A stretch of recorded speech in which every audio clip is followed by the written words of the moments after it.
Hello, Assalamualaikum warahmatullahi wabarakatuh dan salam sejahtera. Ketemu lagi dalam Info Bali bersama Andy Hakim. Terima kasih kerana menonton channel ini. Semoga anda yang belum subscribe channel kami sudi untuk mensubscribe channel ini. Dan jutaan terima kasih kami ucapkan atas support anda pada channel ini. Kali ini kami akan jawab beberapa pertanyaan daripada anda. Yang pertama, ada apa sebenarnya antara Karan Johar dan aktor Kartik Aaryan? Apakah Kartik Aaryan juga outsider di Bollywood? Boleh tolong bahaskan tentang hal ini? Kami coba jawab pertanyaan anda itu. Memang guys, hujung minggu lalu tepatnya pada hari Jumaat 16 April 2021, heboh di Bollywood akan berita tentang Karan Johar dan Kartik Aaryan.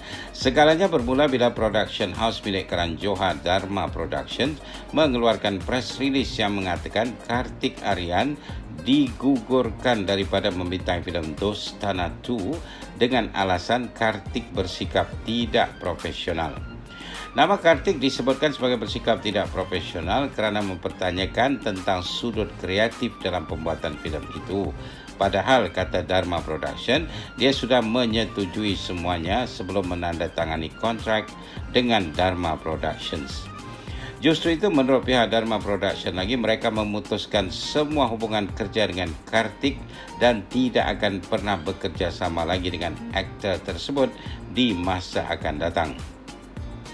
Menurut berita yang dilaporkan, Kartik Aaryan mengemukakan protes terhadap Dharma Production setelah melihat adanya perbezaan di pertengahan filem ini setelah dia menjalani syuting selama 20 hari.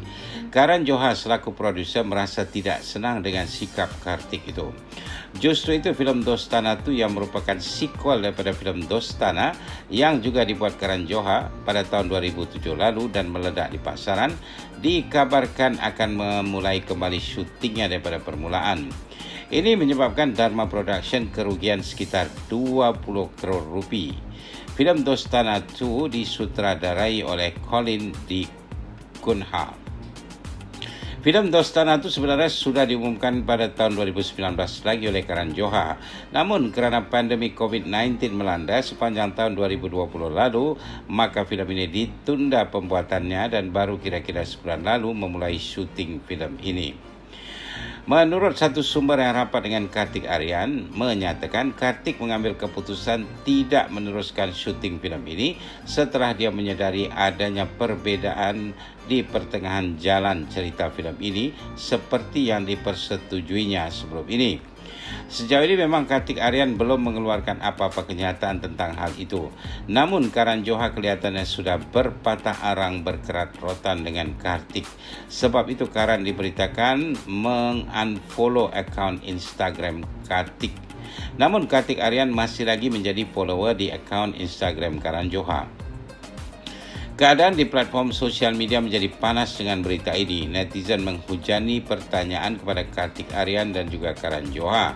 Bahkan sebagian netizen terus menyalahkan Karan Johar dalam situasi ini kerana Kartik memang outsiders di Bollywood. Dia bukan berasal dari keluarga filem. Ada yang menuliskan, inilah Karan Johar, dia akan sesuka hati memperlakukan para outsiders di Bollywood. Kalau sebelum ini Sushan Singh Rajput, kini Kartik Aaryan pula yang menjadi korban sikap nepotismenya. Demikian ditulis oleh netizen. Okey guys, semoga penjelasan kami tadi sudah menjawab pertanyaan anda. Terima kasih kerana bertanya. Pertanyaan anda selanjutnya, boleh ceritakan kenapa para netizen menyerang Kangana Ranaut? Apa yang sebenarnya terjadi? Kami coba jawab pertanyaan anda itu. Apa yang anda katakan itu memang benar-benar terjadi. Kangana diserang oleh para netizen, khasnya para fans dan supporter Sushan Singh Rajput. Mereka meminta jawapan yang jelas daripada Kangana. Sebenarnya hal ini berkaitan dengan berita perang dingin antara Karan Johar dan Kartik Aaryan. Setelah berita Karan Johar menerusi company-nya Dharma Productions membuat pengumuman tentang filem Dostana 2 pasca digugurkannya nama Kartik Aaryan, Kangana Ranaut membuat postingan di Twitternya dan menyatakan dukungannya kepada aktor Kartik Aaryan. Kangana Ranaut menuliskan, sudah jauh perjalanan yang ditempuhi Kartik dalam industri filem Bollywood ini dan kini dia akan tetap berjalan sendirian. Cuma diharapkan agar Papa Joe merujuk kepada Karan Johar dan geng-geng nepotismenya, tolong jangan diganggu Kartik. jangan lakukan seperti yang kalian lakukan pada Sushan. Jangan bunuh dia hingga dia menggantung dirinya sendiri. Dituliskan Kanggana dalam Twitter itu selanjutnya, biarkan Kartik sendiri dan Anda Kartik jangan takut. Setelah mengeluarkan kenyataan Anda tidak profesional, pihak sebelah sana diam membisu untuk menjaga nama baik mereka. Mereka ini juga yang menyebarkan berita tentang Sushan yang kononnya menjadi pencandu drugs dan bersikap tidak profesional. Kebanyakan netizen tidak menerima kata-kata yang dituliskan Kanggana itu. Mereka membalas di ruangan komen dan menyatakan kematian Sushan Singh Rajput adalah isu yang sensitif dan masih dalam penyiasatan pihak CBI. Tolong jaga kata-kata anda, Kanggana, tulis netizen. Mungkin niat Kanggana adalah untuk memberi peringatan yang keras pada Karan Johar dan geng-gengnya, namun dia sudah salah menuliskan kata-kata itu yang menyebabkan netizen menyerangnya dan menuduhnya sudah berbalik arah dan seolah-olah setuju bahwa Sushan Singh Rajput mati kerana membunuh diri sendiri. Bagi mereka yang memang kurang senang dengan sikap vokal Kanggana, justru menuduhnya dengan mengatakan Kanggana memperlihatkan sikap oportunisnya. Di mana ada kesempatan, dia akan mempergunakan kesempatan itu untuk mempromosikan dirinya sendiri. Oke guys, semoga penjelasan kami tadi sudah menjawab pertanyaan anda. Terima kasih kerana bertanya.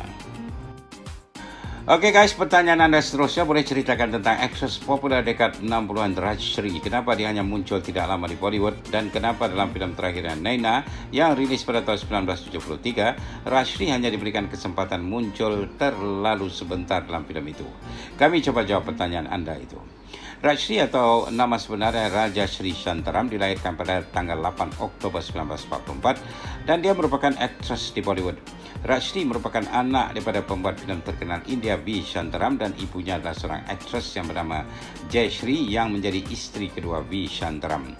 Rajshree memiliki seorang saudara lelaki yang bernama Kiran Shantaram yang merupakan mantan Sheriff of Mumbai. Rajshree merupakan sepupu kepada aktris Nanda dari sebelah ayahnya dan sebelah ibu Nanda. Rajshree sebenarnya memulai karyanya sebagai pelakon dengan menjadi pelakon cilik dalam beberapa filem yang kebanyakannya dibuat ayahnya sendiri. Bahkan ayahnya juga yang memperkenalkan dia sebagai heroin dalam filem Gita Gaya Patrone pada tahun 1964 dan dia berpasangan dengan aktor Jitendra dalam filem ini. Rajshree juga sempat berpasangan dengan beberapa hero populer dekad 60-an selain Jitendra iaitu Biswajit, Sanjay Khan dan 3 beradik dari keluarga Kapoor iaitu Shashi Kapoor, Shami Kapoor dan Raj Kapoor. Rajshree dikenali menerusi filem-filem lakonannya bersama Shami Kapoor iaitu filem Janwa yang rilis pada tahun 1965 dan populer dengan lagu Dekho Ab To dan juga lagu Oh Tumse Acha Kaun Hai dan juga filem Brahmachari yang rilis pada tahun 1968. Dengan Raj Kapoor dia membintangi filem Around the World yang rilis pada tahun 1967. Ketika Rajshree melakukan syuting filem Around the World dengan Raj Kapoor di Amerika, Rajshree bertemu dengan seorang mahasiswa Amerika berambut blond dan bermata biru yang bernama Greg Chapman. Rajshree jatuh cinta dengan mahasiswa tersebut. 3 tahun kemudian, tepatnya pada tahun 1970, Rajshree berumah tangga dengan Greg dalam upacara yang dilangsungkan dengan adat tradisi India. Rajshree mengikut suaminya pindah ke Amerika dan terus menghilangkan diri dari industri filem Bollywood. Pasangan Rajshree dan suami memiliki seorang anak perempuan yang diberi nama Chandrika Chapman. Rajshree dikabarkan tinggal di kota Los Angeles, Amerika. Kini lebih dari 40 tahun Rajshree tinggal di Amerika mengusahakan bisnes pakaian dengan suaminya. Rajshree sebenarnya tidak melupakan dunia filem sama sekali. Dia masih terlibat dalam dunia filem dengan menjadi asisten sutradara untuk filem-filem seperti Hack O'Lantern, Tainted Love dan Monsoon.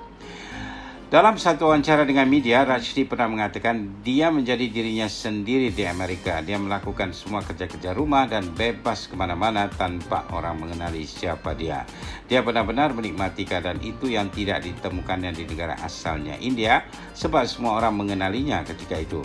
Kata Rajshree selanjutnya, dia tidak pernah menyesali keputusannya untuk berumah tangga dan hijrah ke negara asal suaminya, Amerika. Dia tidak menyesal meninggalkan dunia glamour Bollywood ketika namanya masih di puncak. Bahkan dia menganggap keputusannya berumah tangga dengan Greg adalah keputusan terbaik yang pernah dilakukannya dalam hidup. Masih menurut Rashidi, walau dia sudah puluhan tahun berumah tangga dengan Greg, cinta antara mereka tidak pernah kurang. Dia benar-benar merasa bahagia. Berbicara tentang karyanya dalam industri film Bollywood, Rashidi mengatakan dia sudah pernah berpasangan dengan beberapa aktor terbaik Bollywood ketika dia aktif dulu. Dia bahkan sempat berlakon dengan hero ikonik Raj Kapoor dalam filem hebat Around the World pada tahun 1967 dan filem itu meledak di pasaran. Kata Rashidi selanjutnya, persembahannya dalam filem Brahmachari bersama Shami Kapoor yang rilis pada tahun 1968 merupakan persembahan terbaiknya dalam dunia akting dan banyak menerima pujian daripada para pengkritik filem.